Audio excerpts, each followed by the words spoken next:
Good afternoon, everyone. This is Sarah Arakian, your clinical pharmacist. So, whooping cough treatment.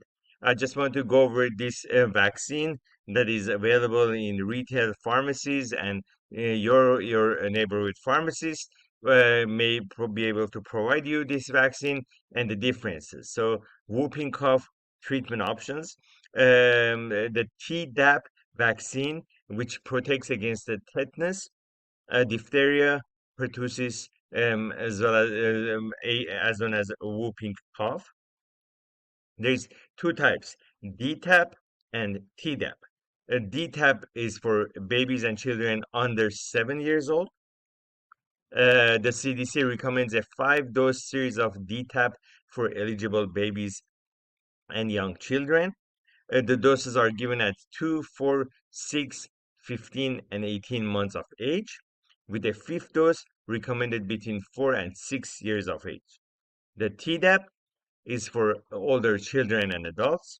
Older children and adults who haven't received a Tdap vaccine should receive a single dose.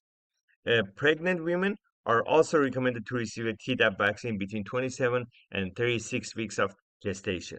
Again, whooping cough treatment options or vaccines. There's two types: the Dtap, with starting with D, which is for babies and children under 7 years old, and Tdap, which is for older children and adults over 7 years old, and for also pregnant population, especially in the 27 and 36 weeks of gestation.